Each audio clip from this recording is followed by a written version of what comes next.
Olá, que a graça e a paz de nosso Senhor Jesus sejam abundantes sobre a vida de vocês. Sejam muito bem-vindos ao canal João Paulo Fonseca. Eu sou o pastor João Paulo Fonseca.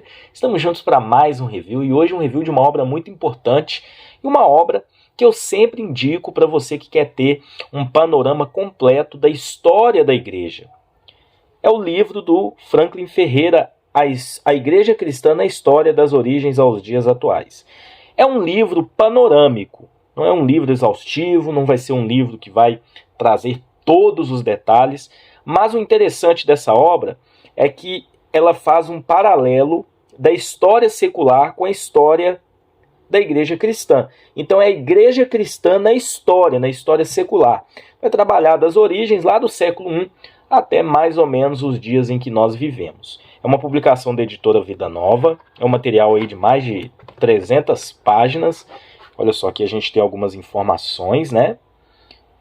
Aqui são os 4 objetivos da obra, que é ser um roteiro para estudo do tema, oferecendo um esboço atualizado e panorâmico da história da igreja, servir como um resumo dos principais acontecimentos da cristandade, oferecer aos leitores uma bibliografia bastante rica do que há disponível em português, dando ao estudante a oportunidade de se aprofundar em seus estudos sobre cada tópico sugerido e propor uma reflexão sobre a história da igreja no contexto da história mundial, diferentemente de outras obras que a isolam do seu contexto maior. Então, 4 objetivos. Aqui a gente tem uma rápida biografia do autor, Franklin Ferreira. Então a gente vai estar conhecendo um pouquinho dessa obra e o diferencial que ela apresenta para nós. Vou deixar na descrição do vídeo o link caso vocês queiram adquirir. É um material muito interessante. Então vamos lá, vamos desvendar aqui a obra. Uma publicação da editora Vida Nova, é capa brochura. E é um material, o tamanho do livro, né, um tamanho grande. Vou pegar aqui uma outra obra que eu estou lendo. Olha só. Comparando aqui com um livro normal, né? Olha só, um livro tamanho grande. Porém, ele não é tão grosso, né? Faz dele aí um conteúdo bem interessante. Aqui tem uma ilustração muito bonita. Então vamos lá, vamos para o conteúdo. Aqui a gente tem algumas recomendações da obra. Primeira folha de rosto, que tem informações, os dados internacionais de catalogação na publicação. Segunda folha de rosto, uma folha de rosto mais completa. Ficha catalográfica, primeira edição 2013. Essa aqui é uma reimpressão de 2020. Aqui tem uma dedicatória. Em seguida aqui a gente tem uma outra frase aqui, né? Muito interessante. E agora o sumário. Eu quero mostrar para vocês, dentro do sumário, que essa obra vai trazer. Esse livro é dividido em partes, né? Então a gente tem a parte 1, a fé cristã na antiguidade clássica. Então ele vai gastar aqui cerca de 86 páginas trabalhando aqui os primeiros séculos da igreja, né? Então aqui a gente vai ter praticamente aí os primeiros 500 anos da igreja. Depois na parte 2, a fé cristã na Idade Média. E olha só, a gente tem vários capítulos, gente. Aqui tem o número do capítulo e o número da página. A gente percebe que só na parte 1 são 22 capítulos. Na parte 2 vai continuando na sequência. E encerra aqui no capítulo 43. Porque a parte 3 já vai entrar a fé cristã na Renascença e na modernidade. Então nessa parte aqui a gente já vai ter a reforma protestante, né? Ele vai entrar no ano 1500 mais ou menos. E a parte 4, a fé cristã no mundo contemporâneo. Então a gente tem 79 capítulos, não são capítulos longos. A gente vai estar mostrando um pouquinho de cada um para vocês aqui nesse review. E depois tem uma bibliografia geral. Aqui a gente tem a apresentação do material, feito pelo Israel Belo de Azevedo. Agradecimentos e uma introdução. Então aqui ele já parte trazendo o objetivo da obra, a gente já leu no início. E aqui algumas informações sobre o material. É importante ler a introdução, porque na introdução você já vai ter um panorama muito bom sobre o que a obra vai trabalhar. Depois disso a gente já vai entrar na parte 1. As partes, né, a gente viu lá no índice que são 4 partes, né, que esse material foi dividido. Sempre tem uma folha de rosto para cada parte. E a gente tem também sempre olha só, na parte superior da folha ou da página, o número do capítulo e qual é o tema que vai ser trabalhado nesse capítulo. Gente, qual é a organização do material? Vou dizer para vocês a seguinte informação. Ele tem aqui todo o seu conteúdo. A gente encontra alguns quadros na cor cinza, que são informações culturais, informações extra, que está fora aqui da história, do tema que ele está trabalhando. Tá? Então aqui, por exemplo, ele está falando sobre a legião, que seria uma legião lá no Império Romano. E aqui a gente já tem o começo do material, já trabalhando o século I da igreja, tá bom? A gente tem mapas ao longo do material, a gente tem alguns quadros, diagramas, e sempre ao final de cada capítulo ele traz uma lista de leitura complementar, trazendo outras obras que vão agregar no seu estudo. Isso aqui é muito importante, é muito interessante. E em seguida a gente tem filmes e documentários. Então a parte bibliográfica desse material é muito rica. Por ser um material introdutório, ser um material panorâmico, ele traz aqui outras obras que vão se aprofundar, além de outros recursos de apoio como filmes e documentários. Então aqui já entramos no capítulo 2, como eu disse para vocês. Os capítulos são bem curtinhos. Olha só que interessante, a linguagem do material é uma linguagem muito fácil. Eu fiz algumas marcações. Ó. De acordo com as narrativas do Novo Testamento, terminada a trajetória de Jesus na Terra, nascimento, vida, morte, ressurreição e ascensão, a igreja cristã cresceu rapidamente após o derramamento do Espírito Santo sobre os apóstolos na festa judaica do Pentecostes. Então aí ele traz aqui uma linha do tempo, né, dos evangelhos e atos dos apóstolos, começando do ano 6 a.C., o nascimento de Cristo, encerrando aqui no ano 62, a prisão de Paulo em Roma. Então aqui a gente tem alguns mapas, tem aqui ilustrações ou gravuras dos principais escritores do Novo Testamento, né? Aqui a gente tem um quadro bem interessante trabalhando o número de cristãos ali no século I, a porcentagem da população que se tornou cristã. Aqui tem uma frase, é um material muito bem organizado, olha só. Tem quadros, aqui aquele campo de leitura complementar. Então a gente encerra esse período e já passamos para os pais apostólicos. Então ele sai do século I e entra no século II. Ele vai seguindo em ordem cronológica, tá? Então aqui tem alguns relatos, como se desenvolveu a teologia nessa época. Ele vai trabalhar um pouquinho também. Olha só, o capítulo 4 já vai trabalhando as perseguições no Império. Olha, são vários quadros aqui, informações sobre imperadores romanos, acontecimentos. Por quê? Porque esse material ele vai fazer uma ponte da história da igreja cristã dentro da história secular. Então ele vai fazendo uma ponte. Movimentos heréticos e cismáticos, tudo que aconteceu ali nos primeiros 500 anos da igreja, a defesa da fé. Então aqui ele vai trazer, olha só, argumento pagão versus cristianismo. A luta dos pais da igreja com relação a algumas situações que ocorreram ali, né, de heresia surgindo na igreja, o relacionamento entre a teologia e a filosofia. Então aqui tem vários tipos de teologia. O capítulo 8 é muito importante, a formação do cânon do Novo Testamento. Ele cita outros historiadores aqui. E olha, os capítulos são bem curtinhos. Tem esse quadro aqui muito bem organizado sobre os cânons que existiram ali na época. Então tem aqui o Didaquê, tem aqui o Irineu, o cânon de Irineu, Clemente, tem aqui o Muratoriano, e aí o último aqui, o de Hipona, Agostinho de Hipona, né? Credo dos Apóstolos. Então, olha só esse capítulo 10 aqui. Então, os capítulos são curtinhos. O capítulo 9 é bem curtinho, aqui traz um pouquinho sobre o que foi o Credo dos Apóstolos. E o capítulo 10, o colapso e a recuperação do Império Romano. Então, ele faz essa ponte. Então você vai viajando na história. Particularmente, eu achei muito interessante, achei muito legal a forma como o material foi organizado, né? Achei muito legal. Deixa eu dar uma arredadinha aqui no suporte, isso, para ficar melhor, para vocês visualizarem. Por quê? Porque ele vai trabalhando a história secular com a história da igreja. Isso é muito importante. Olha só, os pais gregos é o capítulo 11.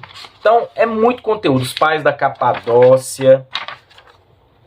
Deixa eu puxar o cabo aqui do microfone, que tá esbarrando aqui. Opa, deu uma... Isso, agora ficou melhor. Então, pessoal, olha só, tem mapas aqui, tem as ilustrações, gravuras dos pais latinos agora, né? O que foi isso?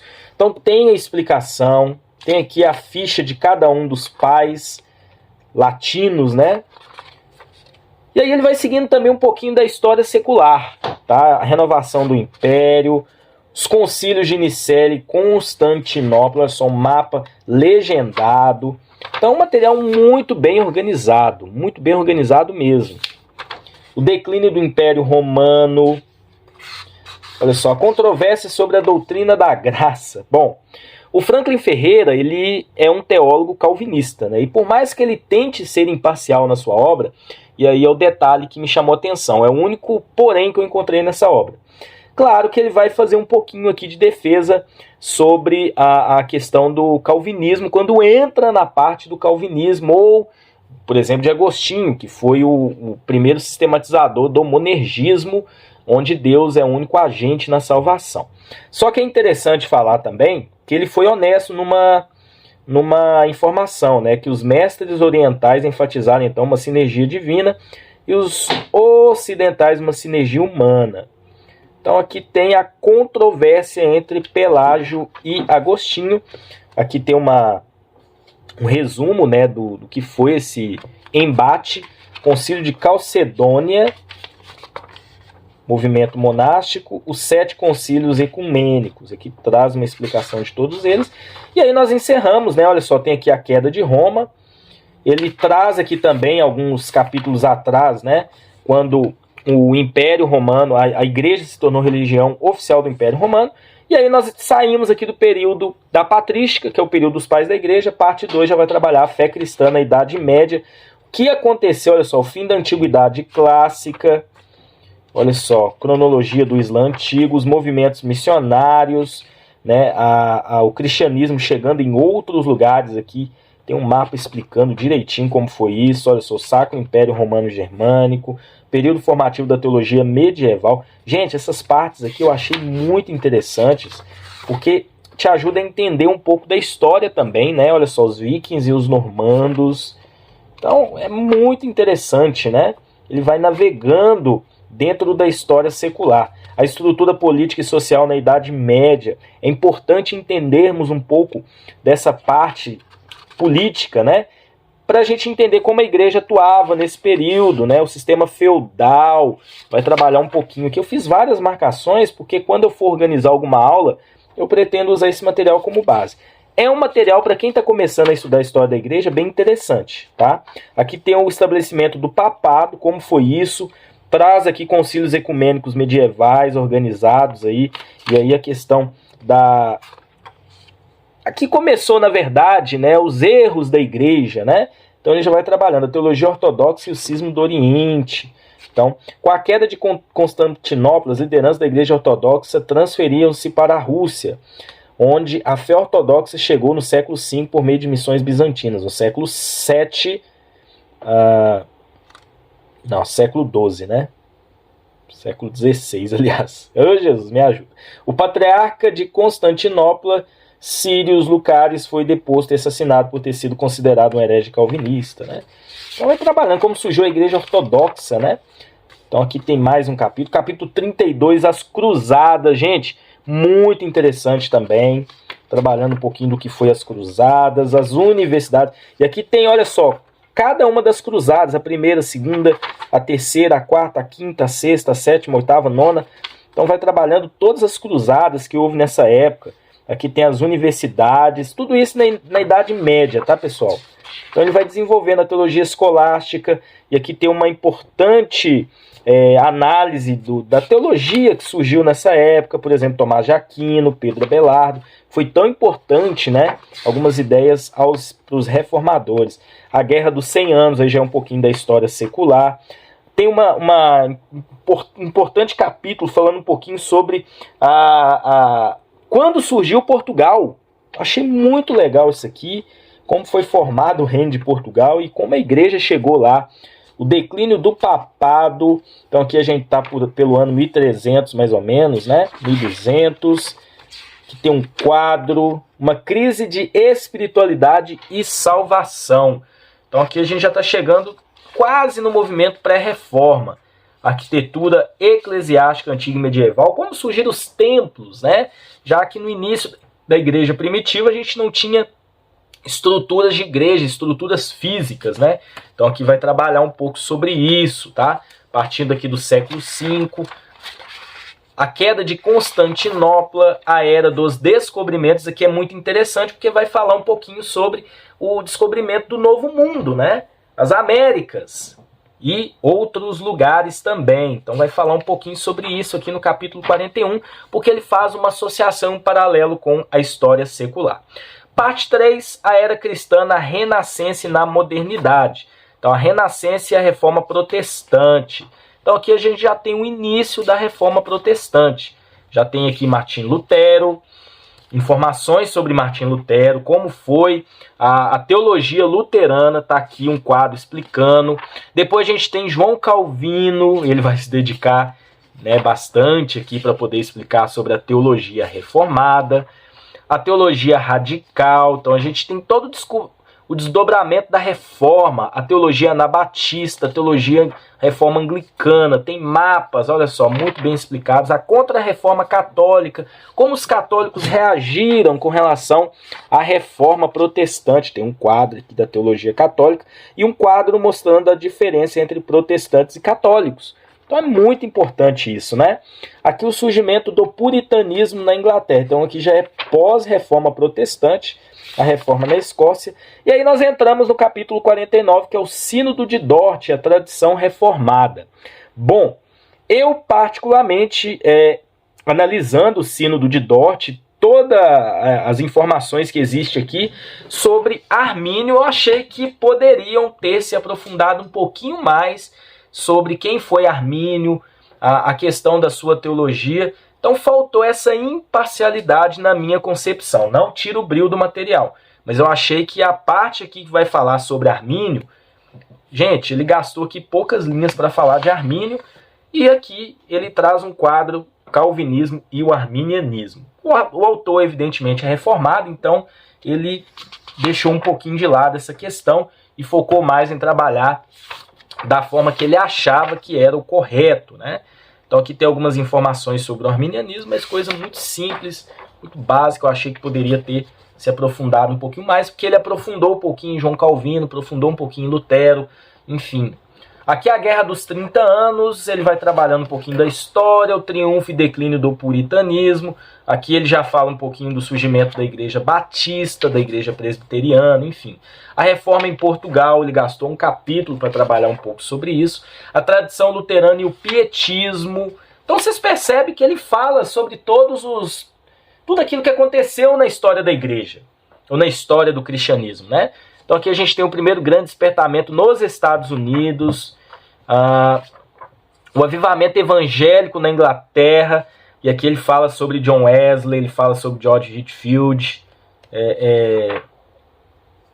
que ele mostra um pouquinho sobre a teologia wesleyana, a independência americana, que já temos informações sobre a independência dos Estados Unidos, Revolução Francesa, as missões protestantes, o segundo grande despertamento. Então aqui vai falar um pouquinho sobre isso, né?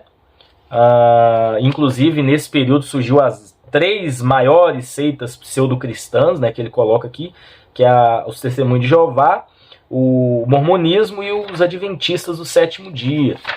Aqui ele vai falar um pouquinho sobre Charles Finney também, um pouquinho mais aqui nessa parte de baixo. A Guerra da Secessão, capítulo 60. Gente, é muita coisa, um material que não é tão exaustivo. Implantação do protestantismo no Brasil, é o capítulo 61. Gente, isso aqui é muito importante. Como surgiu e quando surgiu a primeira igreja protestante? Quem foi que conduziu o primeiro culto protestante, o primeiro culto evangélico? Tá aqui as informações, os primeiros missionários ao chegar no Brasil. No Brasil recém-descoberto, já que o Brasil foi descoberto em 1500, né? Alguns anos antes da Reforma Protestante. Finalizamos aqui o capítulo 4, que é a parte 4, que é a última parte, a fé cristã no mundo contemporâneo. Então a gente já entra na Nova Europa e a reinterpretação da fé cristã. Então ele vai mostrar que o que surgiu nessa época, a gente teve aqui dentro da história circular a posição de do Darwin, né, sobre a teoria da evolução, e aí surgiu, pouco tempo depois, a teologia liberal, a fé evangélica no fim do século XVIII, não é isso? Ou XIX, não sei. XIX. A Primeira Guerra Mundial, e aí a gente já está entrando aqui no século XX, né? A controvérsia fundamentalista moderna nos Estados Unidos, a neo-ortodoxia, ele explica o que foi a neo-ortodoxia, ele coloca aqui um quadro trazendo um pouquinho da teologia neo-ortodoxa, que segundo ele foi uma reação ao liberalismo, mas a gente sabe que algumas coisas ficando um pouco ali mal explicadas. E ele desenvolve, olha só, a Segunda Guerra Mundial, ele traz a história da Segunda Guerra Mundial, é muito interessante. E aí ele vai fazendo um paralelo do cristianismo dentro dessa parte. A gente tem aqui Karl Barth, ele coloca teólogos que tiveram grande influência nos períodos aqui que ele está explicando. Sempre ao final de cada capítulo, a leitura complementar e filmes e documentários, olha a quantidade que ele coloca. Capítulo 72, novas interpretações da fé cristã. Então ele explica o que é a teologia existencial. O Concílio Vaticano II e a teologia da libertação, que surgiu ali em meados do século passado. E aí o capítulo 74, o movimento pentecostal e os seus desdobramentos. Achei também que nesse capítulo ele poderia ter sido um pouquinho mais imparcial em algumas coisas, porque a forma como ele coloca aqui o desdobramento do movimento pentecostal parece que é um movimento assim, que está errado, né? Então ele coloca aqui algumas coisas dando a entender, né, que ele não concorda com esse movimento. É a opinião dele, a gente sabe que o Franklin Ferreira é um teólogo calvinista, ele é cessacionista, mas eu acho que ele poderia ter sido um pouquinho mais imparcial, porque ele faz uma mistura aqui do pentecostalismo com o neopentecostalismo algumas vezes. Ele vai separando as ondas do pentecostalismo, né, que começou lá fora, quando chegou aqui no Brasil. Então, olha só, aqui mesmo ele coloca os neopentecostais como seitas, segundo a opinião de alguns. E aí ele vai trabalhando o cristianismo global, né, todo o desenvolvimento do cristianismo, a renovação da igreja evangélica. Aqui já no século XX, o fim da Guerra Fria, a queda do comunismo, ele vai discorrendo a história. O protestantismo brasileiro após 1940 é um capítulo muito importante. Como é um autor brasileiro, ele vai sim desenvolver a história da igreja cristã aqui no Brasil, da igreja evangélica. Aqui tem, segundo o censo do IBGE de 2010, a quantidade de adeptos às denominações, né, brasileiras. Mudanças geopolíticas e novos desafios.